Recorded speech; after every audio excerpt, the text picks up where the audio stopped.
Hey guys, welcome back to our YouTube channel Priyanka's mind sphere. आज का video खास तौर पर उन बीएड के छात्रों के लिए जो परीक्षा की तैयारी कर रहे हैं। हम इस वीडियो में बीएड के पुराने प्रश्न पत्रों को हल करेंगे और आपको बताएंगे कि कैसे आसानी से उत्तर लिखकर अच्छे नंबर प्राप्त कर सकते हैं। तो वीडियो को आखिरी तक जरूर देखें और अगर आपको चैनल को आपने चैनल को सब्सक्राइब नहीं किया है तो जल्दी से सब्सक्राइब कर ले। चलिए शुरू करते हैं।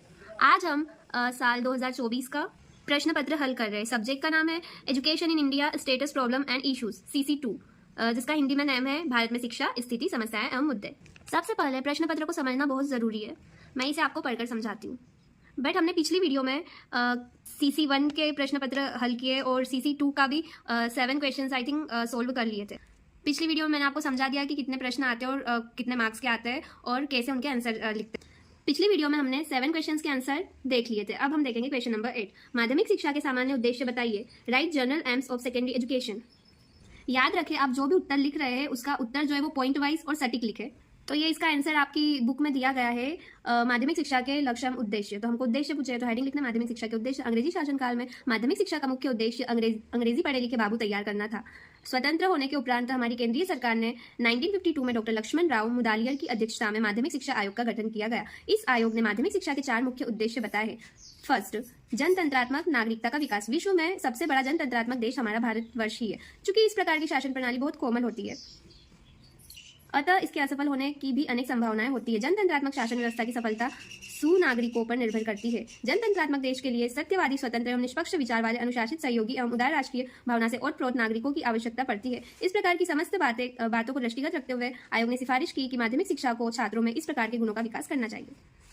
तो ये जो बुक है इसकी लैंग्वेज टफ है, मतलब टफ तो नहीं बोल सकते, मतलब उसको समझने में हमको ज्यादा टाइम लगता है। बट आप इसको इजी वे में भी लिख सकते हो। मैं लास्ट में आपको अपनी लैंग्वेज में इसका आंसर बताऊंगी, तो लास्ट तक बने रहिए। सेकंड पॉइंट है व्यावसायिक दक्षता का विकास करना। वर्तमान समय में हम देखते हैं कि विश्व के सभी देशों में औद्योगिक प्रगति की होड़ लगी है। अपनी औद्योगिक प्रगति में हम अन्य देशों के साथ उस समय तक नहीं चल सकते जब तक कि हमारे देश के युवा इस प्रकार की प्रगति में सक्षम न हो। वर्तमान शिक्षा भी पूर्णतया सैद्धांतिक है। यह बालकों को किसी प्रकार का व्यवहार ज्ञान प्रदान नहीं करती है, न ही शारीरिक श्रम के प्रति आस्था विकसित करती है। अतः आयोग ने सुझाव दिया कि शिक्षा का माध्यमिक स्तर ही एक ऐसा स्तर है जिस पर हम अपने भावी नागरिकों को व्यावसायिक दक्षता प्रदान कर सकते हैं। इस उद्देश्य की पूर्ति के लिए आयोग ने पाठ्यचर्या को विविधतापूर्ण बनाने का सुझाव दिया।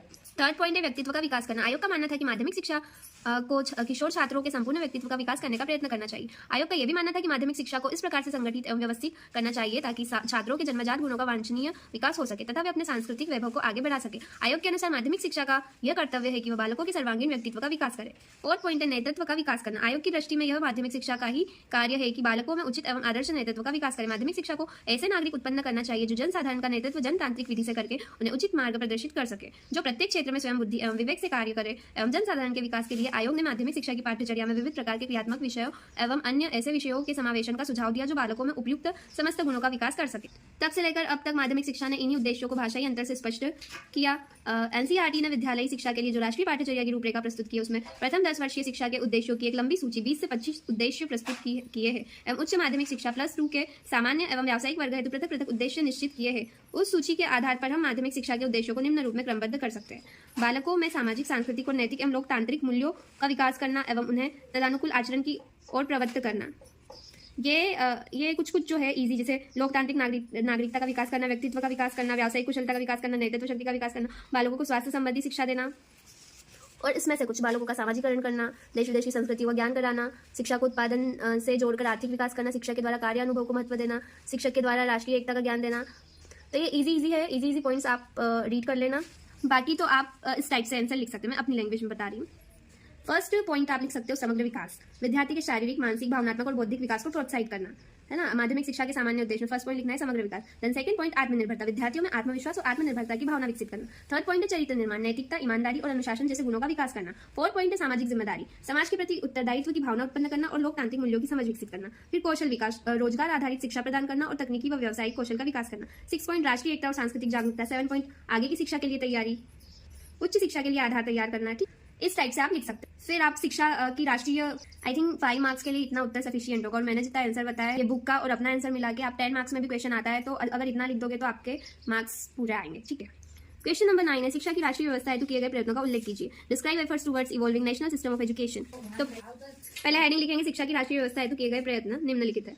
पहले थोड़ी सी थ्योरी लिखना। भारत में शिक्षा प्रणाली को सुधारने और राष्ट्रीय स्तर पर एक समान शिक्षा व्यवस्था लागू करने के लिए समय समय पर कई प्रयास किए गए। इनमें प्रमुख है, फर्स्ट है राष्ट्रीय शिक्षा नीतियाँ, NEP, नेशनल एजुकेशन पॉलिसी। तो फर्स्ट नीति जो थी वो 1968 की शिक्षा नीति है ना, जिसमें प्राथमिक शिक्षा पर जोर दिया गया था, क्षेत्रीय भाषाओं का प्रचार किया गया था कि हिंदी में ही मतलब शिक्षा, अगर हमारी मातृभाषा हिंदी है तो हिंदी में शिक्षा। फिर 1968 की शिक्षा नीति के बाद 1986 की शिक्षा नीति दी गई, जिसमें समान शिक्षा और बालिका शिक्षा को बढ़ावा दिया गया। फिर उसके बाद 2020 की नई शिक्षा नीति, समग्र और बहुविषयक शिक्षा प्रणाली, डिजिटल शिक्षा और कौशल विकास पर जोर है ना। फिर राष्ट्रीय शिक्षा आयोग, कोठारी आयोग, जो कि 1964 और 66 में गठित किया गया।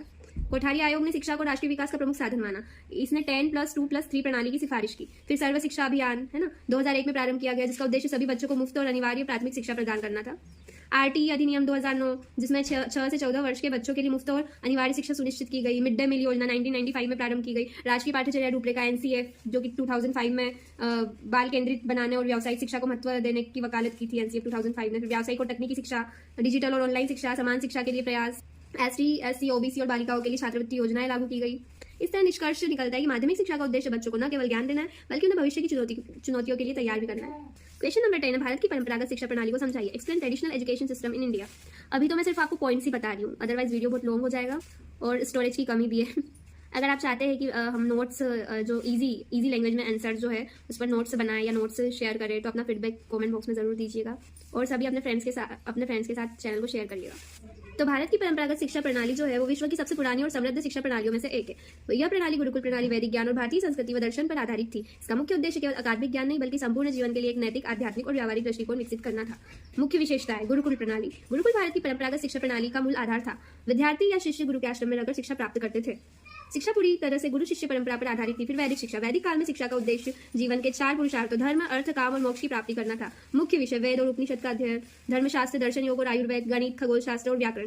फिर थर्ड पॉइंट है व्यावहारिक ज्ञान। शिक्षा का उद्देश्य न केवल विद्या देना था, बल्कि जीवन के हर पहलू के लिए तैयार करना था। कृषि, शिल्पकला, व्यापार और युद्ध कला की शिक्षा दी जाती थी। फिर फोर्थ पॉइंट नैतिक और आध्यात्मिक शिक्षा। परंपरागत शिक्षा प्रणाली में नैतिकता, ईमानदारी और अनुशासन पर विशेष जोर दिया गया। विद्यार्थियों को ध्यान, मेडिटेशन और योग के माध्यम से आत्मा का ज्ञान प्राप्त कराया जाता था। फिर भाषा का महत्व। संस्कृत शिक्षा का मुख्य माध्यम थी। यह भाषा केवल संवाद का साधन नहीं थी, बल्कि ज्ञान का आधार भी थी। 6 पॉइंट सामाजिक समानता और अनुशासन। गुरुकुल प्रणाली में अमीर और गरीब के बीच भेदभाव नहीं था। सभी विद्यार्थी समान थे। गुरु की सेवा करना और सादगीपूर्ण जीवन व्यतीत करना अनिवार्य था। तो इस टाइप से आप इसका आंसर लिख सकते हैं। क्वेश्चन नंबर 11 है, प्रगतिशील भारत में माध्यमिक विद्यालय के शिक्षक की क्या भूमिका होनी चाहिए। What should be the role of teacher of secondary school in emerging India. तो इसमें भी आपको पॉइंट वाइज आंसर लिखना है ना। माध्यमिक विद्यालय के शिक्षक की भूमिकाएं, हेडिंग लिख देना। फिर फर्स्ट पॉइंट लिखना, शिक्षा के माध्यम से सामाजिक बदलाव लाना। शिक्षकों को समाज में सकारात्मक बदलाव लाने के लिए विद्यार्थियों को सामाजिक जिम्मेदारी, समानता और नैतिकता का पाठ पढ़ाना चाहिए। बच्चों में भ्रष्टाचार, भेदभाव और असमानता के खिलाफ जागरूकता उत्पन्न करनी चाहिए। फिर सेकंड पॉइंट मल्टी डिसिप्लिनरी शिक्षा देना, एनईपी 2020 के अनुसार। माध्यमिक स्तर पर विद्यार्थियों को विभिन्न विषयों का ज्ञान देना चाहिए ताकि वे अपने रुचि के क्षेत्रों को पहचान सके। थर्ड पॉइंट कौशल विकास पर ध्यान देना। विद्यार्थियों में आजीविका कौशल, एम्प्लॉयबिलिटी स्किल्स और जीवन कौशल, लाइफ स्किल्स विकसित करना चाहिए। फोर्थ पॉइंट नैतिक और सांस्कृतिक मूल्यों का विकास। बच्चों में भारतीय संस्कृति, परंपरा और नैतिक मूल्यों के प्रति आदर और समझ विकसित करना। फिफ्थ पॉइंट समग्र विकास सुनिश्चित करना। केवल परीक्षा आधारित शिक्षा पर जोर देने के बजाय विद्यार्थियों के शारीरिक, मानसिक, भावनात्मक और बौद्धिक विकास पर ध्यान देना। 6 पॉइंट तकनीकी ज्ञान का प्रचार। डिजिटल युग में शिक्षकों को e learning platform, smart classroom और डिजिटल टूल्स का उपयोग करके बच्चों को पढ़ाना चाहिए। विद्यार्थियों को नई तकनीकों जैसे आर्टिफिशियल इंटेलिजेंस और कोडिंग का परिचय देना। 7 पॉइंट आत्मनिर्भर और नेतृत्व कौशल विकसित करना। विद्यार्थियों को आत्मनिर्भर बनने और नेतृत्व कौशल विकसित करने के लिए प्रेरित करना। उनमें स्वनिर्णय और नवाचार, इनोवेशन की भावना को बढ़ावा देना। फिर विद्यार्थियों को करियर मार्गदर्शन देना, समान शिक्षा पर जोर देना है ना, समाज और पर्यावरण के प्रति जागरूकता, मतलब कई सारी चीजें हम इसमें लिख सकते हैं। क्वेश्चन नंबर 13 है, राष्ट्रीय पाठ्यक्रम संरचना 2005 की आवश्यकता बताइए। अच्छा, ये स्कीप हो गया ना। हाँ, ये वाला भी है। क्वेश्चन नंबर 12, भारतवर्ष में अध्यापक शिक्षा की आवश्यकता व उद्देश्य। Explain need and objectives of teacher education in India. तो इसके मैं सिर्फ पॉइंट बता रही हूँ। पहले हेडिंग लिखना, अध्यापक शिक्षा की आवश्यकता। तो फर्स्ट पॉइंट गुणवत्तापूर्ण शिक्षा प्रदान करना। सेकंड पॉइंट शिक्षा के मानकीकरण के लिए अध्यापक शिक्षा यह सुनिश्चित करती है कि हर शिक्षक समान मानकों के अनुसार प्रशिक्षित हो और शिक्षा का स्तर उच्च बना रहे। फिर थर्ड पॉइंट नए शिक्षण कौशल और तकनीकों की सीख। फोर्थ पॉइंट नैतिक और सामाजिक मूल्यों का प्रसार। फिफ्थ पॉइंट इज शिक्षा में विविधता और समावेशिता। 6 पॉइंट विद्यार्थियों की विभिन्न आवश्यकताओं को समझना। 7 पॉइंट राष्ट्रीय शिक्षा नीति यानी कि 2020 के अनुरूप शिक्षण। फिर अध्यापक शिक्षा के उद्देश्य, शिक्षण में दक्षता विकसित करना, समग्र विकास, आधुनिक पद्धतियों का ज्ञान, व्यावसायिक और नैतिक मूल्यों का विकास, समस्याओं का समाधान। हमने पिछले जो क्वेश्चन सोल्व किए उसमें इन पॉइंट्स को हमने डिटेल में पढ़ा है, ठीक है। सामाजिक और राष्ट्रीय विकास, शिक्षा में नवाचार, समान शिक्षा का प्रचार। फिर भारत में अध्यापक शिक्षा के कार्यक्रम। भारत में अध्यापक शिक्षा विभिन्न स्तरों पर आयोजित की जाती है। Diploma in elementary education, DElEd प्राथमिक शिक्षकों के लिए, बैचलर ऑफ एजुकेशन बीएड माध्यमिक और उच्च माध्यमिक शिक्षकों के लिए, मास्टर्स ऑफ एजुकेशन उच्च शिक्षा स्तर पर शिक्षण और शोध के लिए, है ना, सीटीटी और राज्य स्तरीय शिक्षक पात्रता परीक्षा टेट गुणवत्ता सुनिश्चित करने के लिए।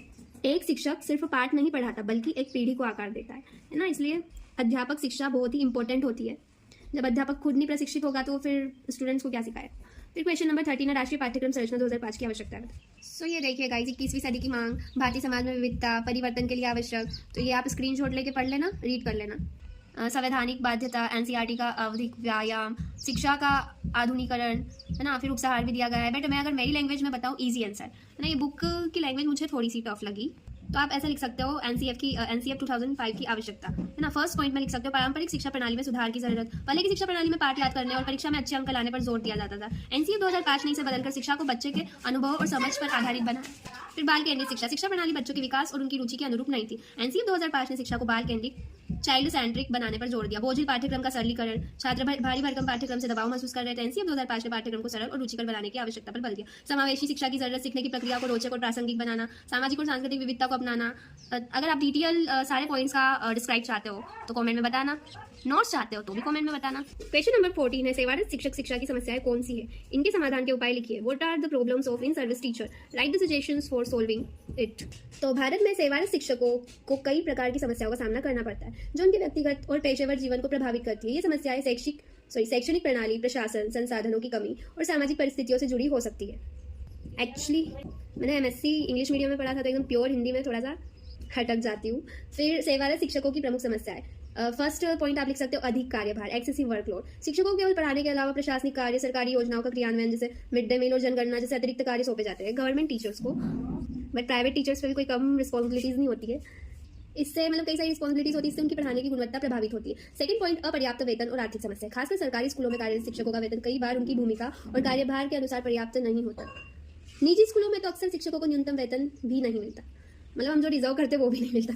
फिर थर्ड पॉइंट है प्रशिक्षण और कौशल विकास की कमी। शिक्षकों को नियमित रूप से नई शिक्षण तकनीकों और डिजिटल टूल्स के प्रशिक्षण की आवश्यकता होती है। कई बार प्रशिक्षण कार्यक्रम या तो उपलब्ध नहीं होते या वे व्यवहारिक नहीं होते। फोर्थ पॉइंट, संस्थानिक दबाव और राजनीति। फिफ्थ पॉइंट, अपर्याप्त शैक्षणिक संसाधन। सिक्स पॉइंट, बड़ी कक्षाओं और कक्षा शिक्षक अनुपात की समस्या। मतलब ग्रामीण क्षेत्रों में एक कक्षा में अत्यधिक छात्रों की संख्या होने से शिक्षक व्यक्तिगत रूप से हर छात्र पर ध्यान नहीं दे पाते। छात्र शिक्षक अनुपात आदर्श स्तर पर नहीं होता है। तकनीकी और डिजिटल शिक्षा की चुनौतियां, छात्रों और अभिभावकों का अनुचित व्यवहार, मानसिक तनाव। अब समस्याएं तो कई सारी होती है, कुछ समस्या आप भी लिख सकते हो। फिर इनको सोल्व कैसे किया जा सकता है, तो समस्याओं के समाधान के उपाय, कार्यभार का संतुलन। शिक्षकों को केवल शिक्षण कार्य पर ध्यान केंद्रित करने की अनुमति दी जानी चाहिए। सेकंड पॉइंट इज उचित वेतन और आर्थिक सहायता। शिक्षकों के वेतन को उनकी भूमिका और कार्यभार के अनुसार बढ़ाया जाना चाहिए। थर्ड पॉइंट, प्रशिक्षण और विकास कार्यक्रम। शिक्षकों के लिए नियमित और प्रासंगिक इन सर्विस ट्रेनिंग प्रोग्राम आयोजित किए जाने चाहिए। फोर्थ पॉइंट, शिक्षा में संसाधनों की उपलब्धता। स्कूलों में पर्याप्त संसाधन जैसे स्मार्ट क्लास, लाइब्रेरी और लैब्स उपलब्ध कराई जाए। फिफ्थ पॉइंट, छात्र शिक्षक अनुपात में सुधार। हर स्कूल में शिक्षकों की संख्या पर्याप्त होनी चाहिए। सिक्स पॉइंट, डिजिटल शिक्षा में सुधार। शिक्षकों को डिजिटल उपकरणों और तकनीकों का उपयोग सिखाने के लिए प्रशिक्षण दिए जाए। मानसिक स्वास्थ्य और प्रेरणा, है ना। फिर संस्थानिक राजनीति का निष्पक्ष प्रबंधन। और एक पॉइंट कि टीचर खुद अनुशासन का पालन करे। तो कैमरे तो सारे स्कूल्स में होने ही चाहिए।